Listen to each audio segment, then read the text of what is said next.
Prelazni pehar Fudbalskog saveza Srbije uručit će nekadašnje levo krilo Crvene zvezde, gospodin Mitar Mrkela. Ovo je pehar koji ide šampionu države, a to je Crvena zvezda iz Beograda!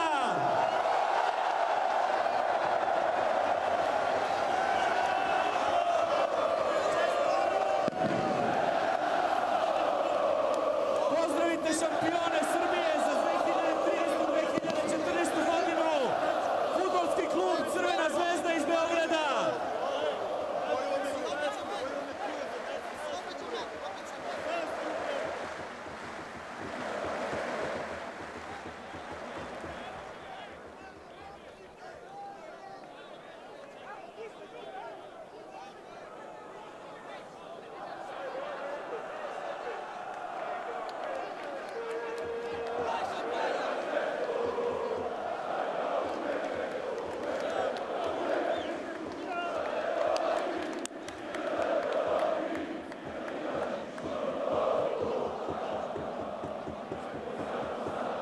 Eto, nadam se da ste uspeli da čujete sa terena svu prozivku igrača i učesnika u ovom pohodu Crvene zvezde ka 26. tituli šampiona države. Crvena zvezda je pobedila OFK Beograd i osigurala ovu šampionsku titulu. Kao što možete da vidite, problemi sa šampanjcima. Ja ću na brzaka proći sve igrače pomenuti koji su učestvovali u ovom osvajanju titule. Golmani Bajković, Rajković, Vesić, tu su bili Savo Pavićević, Dejan Kelhar, Mija Ilović, Marko Petković, Novak Martinović, Jovan Krneta, Ljubo Nenadić, Miguel Aruho.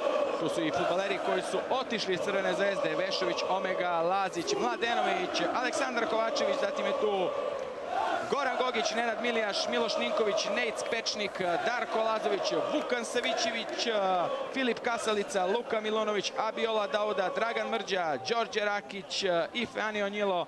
Jedan meč je upisao i Stefan Mihajlović, a je 5 utakmica i Marko Mirić.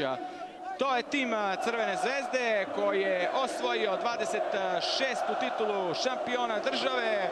Ostaje da se odigra još jedno kolo. Crveno-beli u tom kolu gostuju u Novom Sadu, međutim taj meč neće imati takmičarski značaj ni za Vojvodinu, ni za Crvenu zvezdu. Biće to svojevrsno neki super kup, s obzirom da je Vojvodina osvojila kup države, a Crvena zvezda šampionsku titulu. Ostaje u posljednjem kolu još velika borba za opstanak. Tu će se još boriti Javor Rad, Sloboda, Radnički iz Kragovca i Donji Srem.